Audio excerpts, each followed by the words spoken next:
Apa saja bacaan untuk ruqyah mandiri?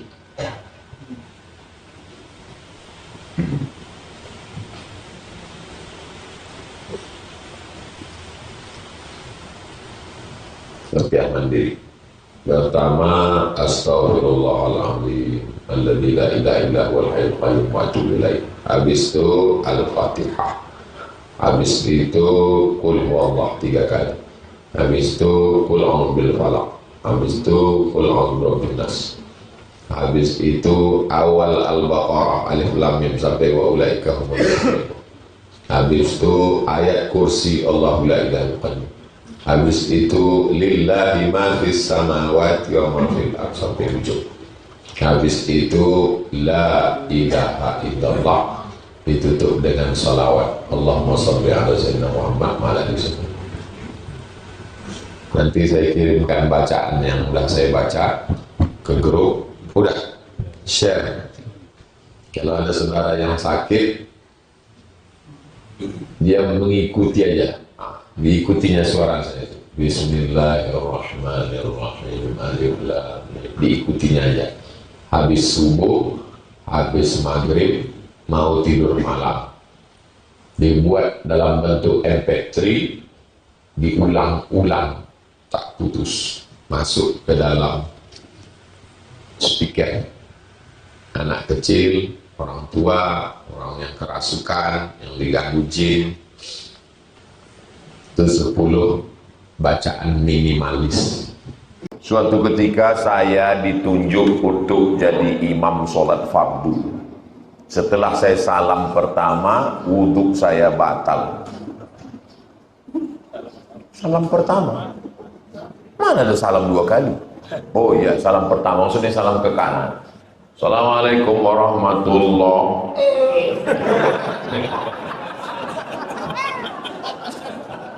Bagaimana dengan makmum Pak Ustadz? Maka kalau udah salam pertama, sholat itu sudah keluar. Aqwalun, ucapan, wa af'alun, perbuatan, mufattatahatun bitakbir, dibuka takbiratul ihram, wa mukhtatamatun bitaslim, ditutup dengan salam, maksudnya salam pertama. Maka makmum kalau ada dia ikut salam pertama, Assalamualaikum warahmatullahi, langsung diikutnya. Dia tidak dianggap mendahului imam. Fardunya udah cukup. Tapi kalau mau dapat sunnah, salamlah setelah salam kedua. Assalamualaikum warahmatullahi. Assalamualaikum warahmatullahi. Barulah kau makmum di belakang salam. Itu sunnah. Tapi kalau kau ikut setelah salam pertama, yang tak sah itu kalau imam belum salam dia udah sah. Kau kenapa? Kau tadi kau tengok ruku lebih dulu, tidak lebih dulu, sujud salam lebih dulu. Baik kesubuhan. Baik kesubuhan itu tetap mengikut imam. Ju'ilal imamu liyutamma bihi. Imam itu diangkat untuk diikuti, bukan untuk disalib. Jelas? Jadi kalau dia salam pertama, tapi masa tak pula tak tertahan salam kedua? Ini nampaknya ngetes aja. Masa pula tak tertahan? Tahanlah sikit. Kalau tak tertahan lagi, sholatnya tetap sah. Salam pertama, salam. Aku udah menahan ini dari rakaat pertama, Ustaz. Ketika menjadi imam sholat subuh, lupa doa pun. Apakah mesti sujud sahwi? Saya takut jika dibuat menjadi fitnah. Mazhab Syafi'i, kalau lupa kunut maka sujud sahwi. Makmumnya ikut imam.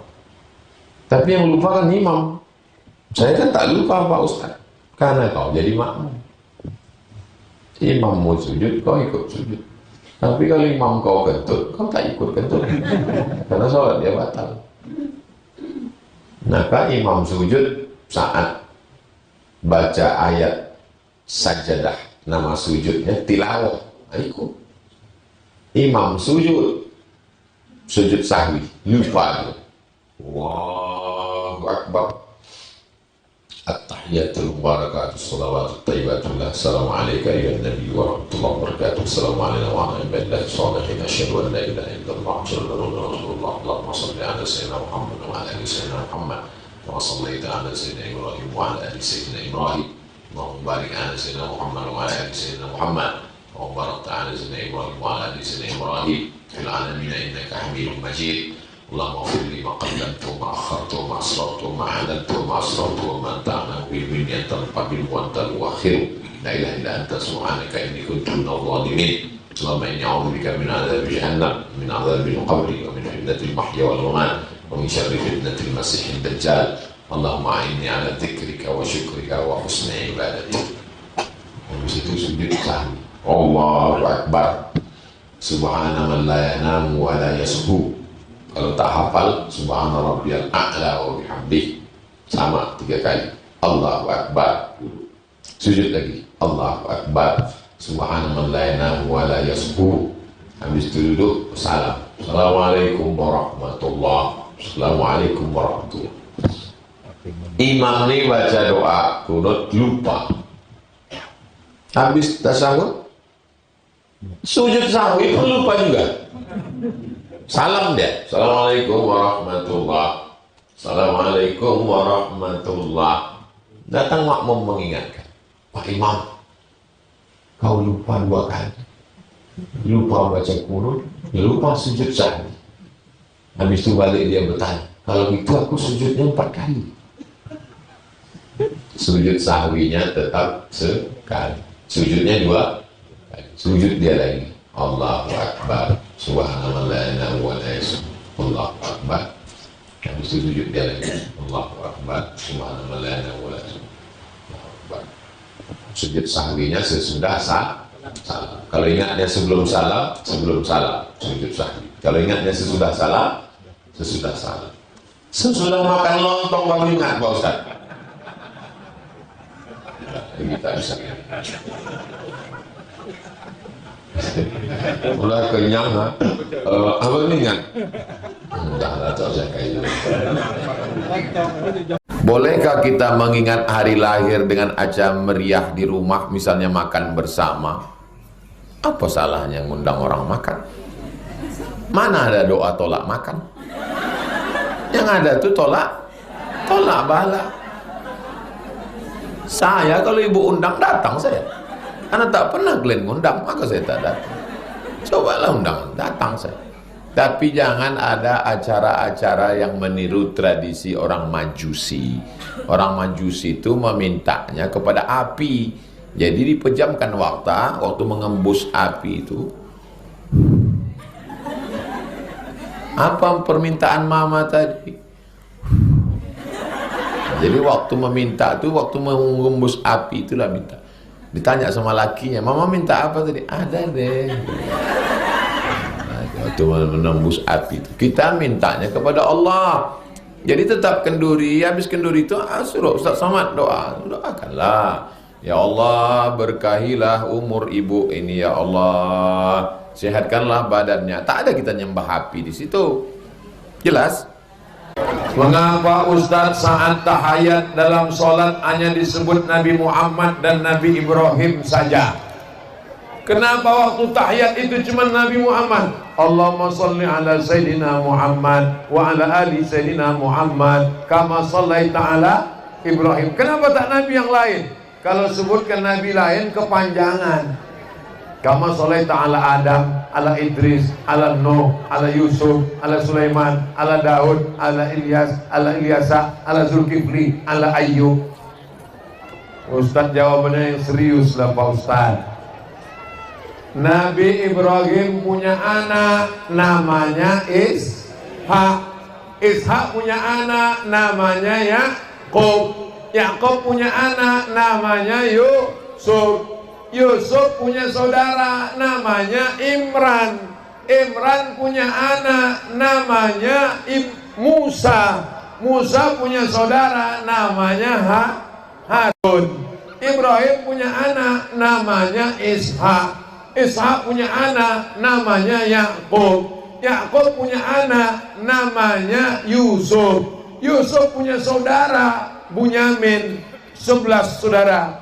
Salah satu saudara ini punya keturunan, itulah sampai ke bawah namanya Imran. Imran punya istri namanya Hannah. lahir perempuan namanya Maryam. Maryam punya anak namanya Isa. Ibrahim punya anak dari istrinya Hajar namanya Ismail. Ismail turun ke bawah, nama cucu cicitnya Muhammad, anak Abdullah, anak Abdul Muthalib, anak Hashim, anak Abdi Manaf, anak Qusay. Maka 3 nabi, Nabi Musa, Nabi Isa, Nabi Muhammad bertemu pada titik terdekat, nama titiknya Ibrahim. Jelas? Adam kan ketemu jauh di atas, dia bertemu cari titik yang terdekat antara Musa dengan Isa dengan Muhammad SAW. Titik yang terdekat ke atas ada pada Ibrahim. Maka Ibrahim disebut dengan Abu Syariah, bapaknya syariat. Syariat Yahudi sebelum diselewengkan, syariat Nasrani sebelum dibengkokkan, diluruskan dalam syariat Nabi Muhammad sallallahu alaihi wasallam. Itulah maka yang disebut adalah datuk yang pertama ketemu di atas. Kama sallaita ala Ibrahim, kama barakta ala Ibrahim. Jelas? Ustaz jelaskan bagaimana pentingnya belajar memperbaiki bacaan Al-Quran. Salat tidak sah kalau tidak betul bacaan Al-Fatihah. Maka perbaiki bacaan Al-Fatihah. YTWU sudah membuat bacaan Al-Fatihah bersanad bagi yang sudah ikut. Bagi yang belum, tanya Ustaz Al-Nok, latihan. Tahsin untuk anak-anak di TK Az-Zahra habis maghrib. Untuk emak-emaknya bersama Ustazah Fatimah. Untuk bapak-bapak ikut program YTW. Kapan membuat tahsin? Tak sah sholat kalau tidak betul Al-Fatihah. La sholata liman lam yaqra bi Fatihatil Kitab. Bismillahirrahmanirrahim. Ha, bukan ha. Alhamdulillahi alamin, bukan a. Ar-Rahmanir-Rahim, tafkhim tebal pakai tasydid. Maliki yaumiddin, iya pakai tasydid bukan iya. Iyyaka na'budu wa iyyaka nasta'in. Ihdinas bukan ihdinas. Ihdinas shad. Ihdinas siratal mustaqim. Banyak sangkut. Shad, ra, ta, qaf. Mustaqim. Mustaqim. Mustaqim. Kau tak betul bacaan kau ini, bukan mustaqim. Yang penting hati kita bersih, Ustaz. Nyalah kau. Siratal ladzina, bukan za. Siratal ladzina an'am, bukan an'am. Siratal ladzina an'amta 'alaihim ghairil ra-nya tipis. Ghairil bukan ghairil. Ghairil maghdubi 'alaihim waladdallin. Diluruskan Al-Fatihah. Habis itu baru ayat-ayat. Membaca Yasin. Rubbatalil Qur'an wal Qur'anu yal'anu. Berapa banyak orang baca Quran dilaknat. Kenapa? Tak betul bacaan. Alhamdulillah saya tak pernah salah Pak Ustaz. Kenapa? Saya tak pernah baca Quran. Nah, itu yang paling salah lagi. Bagus salah karena latihan. Nah, jadi intinya jangan madu ikut kelas tahsin. Tak ada alasan orang rimbo panjang tak bisa tahsin. Tahsin anak-anak maghrib ke isya. Tahsin ibu-ibu ada jadwalnya di Ma'had Az-Zahra. Orang yang menghafal Quran tahsin dulu. Karena kalau tak tahsin menghafal Quran, hafalannya kacau, memperbaikinya susah. Tahsin dulu. Setelah tahsin baru. Karena kalau langsung menghafal Quran, itu memperbaikinya lebih susah daripada menghafal Quran. Karena udah kacau duluan. Macam membuat bangunan yang rusak. Hancurkan dulu bangunan lama, baru buat bangunan baru. Menghafal Quran mesti taksim. Pada kondisi harus memilih mana yang lebih diutamakan, melaksanakan qadha sholat atau melaksanakan sholat rawatib yang 12 rakaat. Man shalla isnatai asyarata rakaat, siapa yang sholat sunat 12 rakaat fil yaumi wal lailah, sehari semalam, bunyalahu bihinna baitun fil jannah, dibangunkan untuknya satu tempat di surga. 2 rakaat sebelum subuh, 4 rakaat sebelum zuhur, 2 rakaat sesudah zuhur, 2 rakaat sesudah maghrib, 2 rakaat sesudah isya. 12 rakaat. Hadisnya ada dalam Sunan Tirmidzi. Tapi hukumnya tetap sunat muakkad. Sedangkan mengganti sholat yang wajib hukumnya wajib. Mana yang lebih kuat? Wajib. Tapi jangan gara-gara ini tak pernah sholat sunat sama sekali. Jadi kalau gitu bagaimana Pak Ustaz? Habis sholat zuhur, sholat sunat ba'diyah 2 rakaat, habis itu sholat sunat qadha 2 rakaat. Kau ditanya kawan, sembahyang apa kau tadi? Usah kau urus sembahyang aku, kau urus sajalah sembahyang kau. Semua mau kau urus. Jika seorang suami bersedekah, apakah pahala sedekahnya mengalir ke anak dan istrinya? Kalau kepala rumah tangga berkurban seekor kambing, maka istri dan anaknya sampai dapat. Lalu ada orang 2.700.000 kurban aku, 27 biniku, 27 anakku, afdal. Tapi dia tak sanggup, aku seekor kambing aja untuk aku. Dia dapat, bininya dapat, anaknya dapat. Datang seorang perempuan mengadu, ya Rasulullah, suamiku bisa jihad, suamiku puasa tak putus, suamiku sembayangnya tak putus, aku menjaga anak, aku maaf cakap haid. Kata Nabi, husnu taba'uli kunna li azwaji kunna ta'dilu dzalika kullahu, atau kama qala Rasulullah SAW.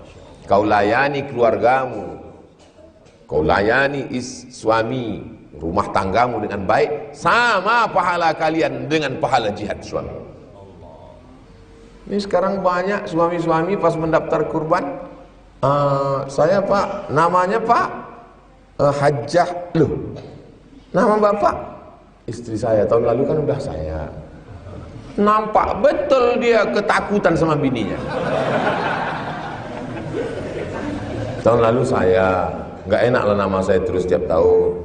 Tahun ini nama istri saya lah. Inilah ciri-ciri orang yang tak kena azab kubur.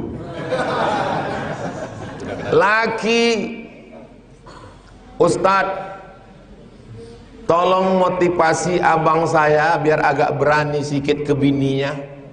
Ada WA melalui Ustadz Henry. Saya jawab, orang Indonesia yang ketakutan melawan Belanda dimotivasi sama Kiai Haji Hadratus Syekh Hasyim Asy'ari, Mbah Hasyim, semangat melawan Belanda.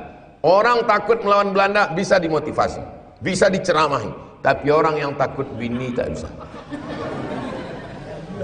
Orang yang takut bini itu kalau dia mati dia tak kena azab kubur.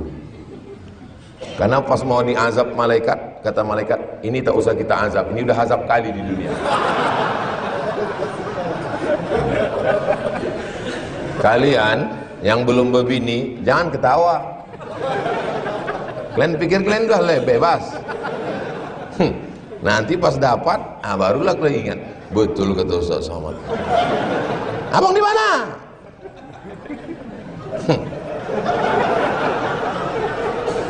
Selamat kalian dari azab kubur. Jadi kalau kalian belum berbini ketawa agak tahan-tahan sedikit. Bagi yang udah berbini lepas ketawanya, berarti memang akulah itu. Betul kali cakap Ustaz nih, betul Ustaz, betul Ustaz. Emang lepas lah aku nih gitu. Bagaimana cara menghilangkan sedih di pesantren? Buya Zaki Munawar, anak pesantren Iko boleh dijenguk berapa bulan sekali? Sebulan sekali.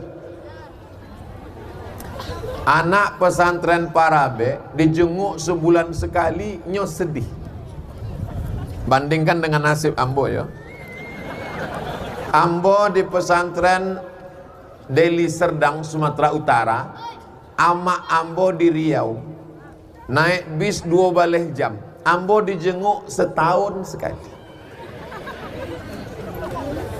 Jangan malu, jangan sedih. Anak pesantren Parabe yang dijenguk setahun sekali, angkat tangan. Tidak ada. Ada setahun sekali. Berarti baru senasib sama. Apa yang disedihkan? Kalau ada anak sekarang tinggal di rumah, kamarnya besar, pakai handphone, pakai TV, itu bukan orang tua yang sayang sama anak. Itu orang tua yang mau menjerumuskan anak ke dalam neraka jahanam. Ustadz Somad, tolong doakan anak saya kecanduan main game online. Tidak mandi, tidak makan, tidak sekolah, tidak sholat, tidak ngaji. Kerjanya menembak musuh yang tak mati-mati 24 jam. Jadi kalian, adik-adikku adalah anak-anak yang disayang oleh orang tuanya, maka dikirim ke pesantren Parabe.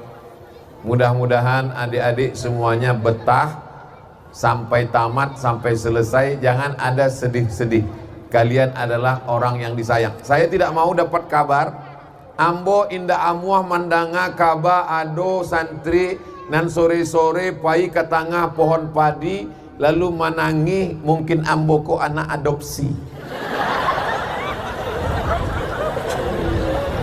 Mungkin Ambo ko dulu masuk ketek dibuang di dalam kardus. Ambo ko sebenarnya binti kardus. Justru kalau orang tua sayang ke anak, tinggalkan di pesantren. Kalau ada orang tua yang tidak memasukkan anak ke pesantren, pulang sekolah jam 12, cabut dibonceng pacarnya, masuk ke mall, dikasih minuman, disuntikkan obat dari bawah, terjadilah apa yang terjadi. Di pesantren kalian tenang, otak tidak dirusak dengan handphone, tidak dikacaukan dengan drama Korea, badannya sehat walafiat. Maka orang yang sayang ke anak, tinggalkan anak di pesantren. Jangan sedih-sedih lagi. Tapi hati saya selalu sedih Pak Ustadz. Usir dengan ayat kursi. Sudah ayat kursi dibaca tak mempan juga Pak Ustadz. Bacakan tasrif. Doroba doroba doroba dorobu doroba doroba dorob na dorob ta dorob tuma dorob tum dorob ti dorob tu na dorob tu na dorob tu dorob na. Hilangnya insyaallah. Hafalkan matan-matan. Kalamuna labzun mufidun kastaqim ismun wa fi'lun summa harfunil kalim. Sibzatana kam jada saksun kop sama dum toyiban zid fitu kontok zaliman tip sumasir rahman tafus dibdani amda su'azan nizun sarifan lil karam. Hendak jo hilang, mati saya lah. Memajang foto di buku Yasin diniatkan untuk sedekah keluarga yang sudah meninggal. Mana yang lebih baik, pakai foto atau tak pakai foto? Hukum foto al-aslu fil asya al-ibahah. Hukum asal foto boleh. Tapi katanya foto itu patung Pak Ustaz. Patung itu 3 dimensi, kalau dia disenter ada bayang-bayangnya. Senter, ada bayang-bayangnya. Ini yang patung. Ada bayang-bayang. Foto kalau senter mana ada bayang-bayang? Foto itu habsu zil. Habsu menahan, zil bayang-bayang cahaya. Saya tahan bayang-bayang cahaya. Ini sekarang nih saya tahan cahaya antum. Saya tahan bayang-bayang cahaya. 1, 2, 3. Itu menunjukkan foto bukan patung. Karena dia cahaya yang tertahan. Makanya bukan patung. Jadi kalau masalah foto ini, hukum fotonya itu dikaji duluan.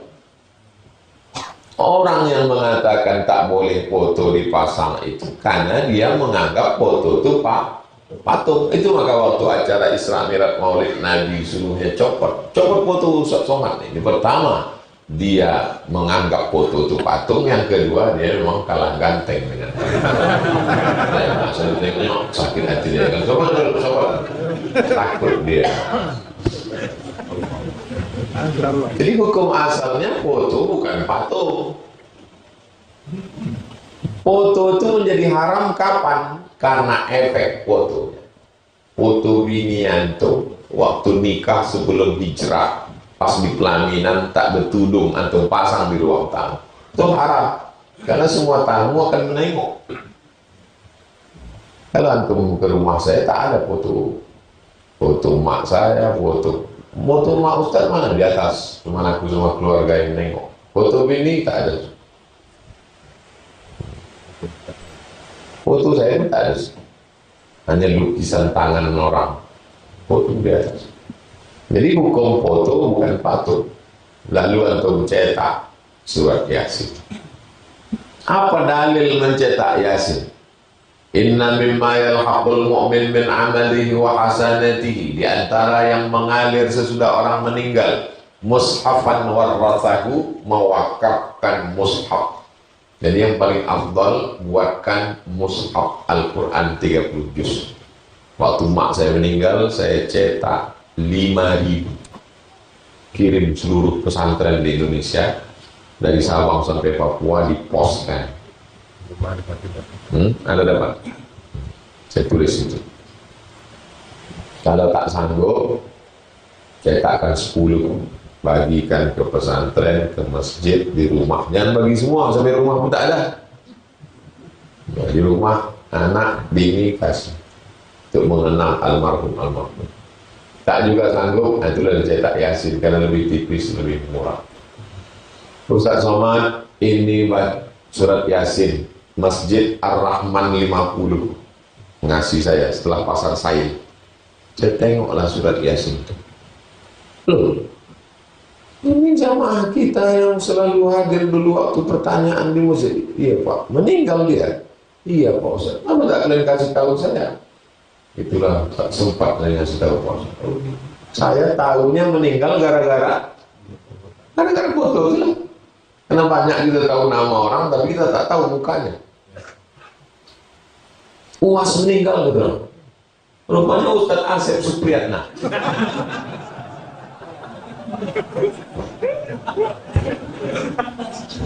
Jadi gara-gara tak tahu mukanya.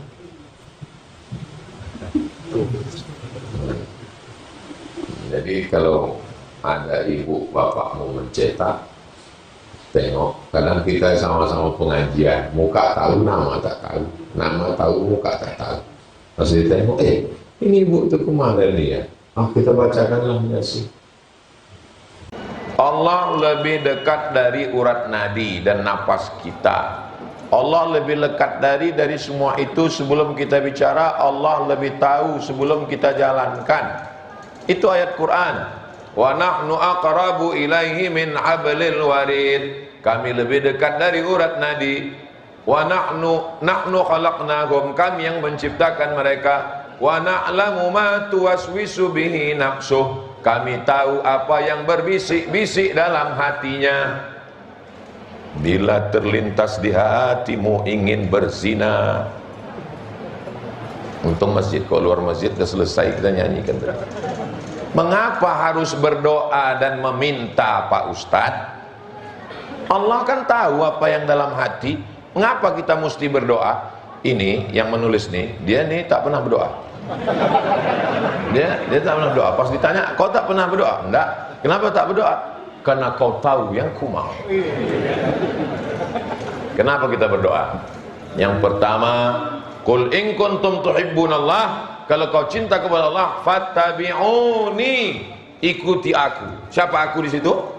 Nabi Muhammad. Nabi Muhammad berdoa waktu malam perang Badar, diangkatnya tangannya dari tahajud sampai subuh. Nabi berdoa mengangkat tangan. Itulah mengapa kita berdoa, karena mengikut Nabi Muhammad SAW. Pertanyaan ini cerdas. Ini pertanyaan ini bergizi, berkualitas. Nah, logika akal, Allah kan tahu apa yang di dalam. Ya, kalau Allah tahu yang di dalam, kenapa kita berdoa? Karena bukan Allahnya yang jadi masalah, ini kan kitanya. Allah tak ada masalah, kita yang bermasalah. Kita kurang yakin, kita yakinkan diri kita. Ya Allah, kabulkanlah ya Allah. Makanya orang yang berdoa itu menunjukkan kesungguhannya. Ud'u rabbakum tadarru'an wa khufyah. Berdoalah engkau dengan sikap merendahkan diri, wa khufyah, dengan suara yang lirih. Nabi kalau berdoa mengangkat tangan, waktu sedang khutbah diangkatnya tangan, orang yang di bawah tuh menengok putih ketiaknya, artinya tangannya diangkat. Makanya saya heran kali kalau ada orang berdoa, tangannya di paha, kepala matanya sambil nengok-nengok. Kau berdoa, apa tersapu kawan tu? Berdoa tu khusyuk, berdoa ya Allah, ya Allah. Berdoa. Bukan masalah Allahnya, Allah tahu, tapi masalah kitanya.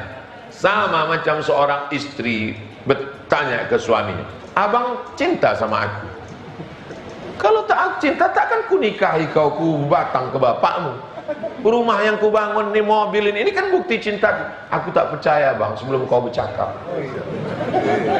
Speak up dong kan. Lalu si lakinya tu bilang jutaime gitu. Jutaime itu artinya aku cinta padamu, bahasa Perancis.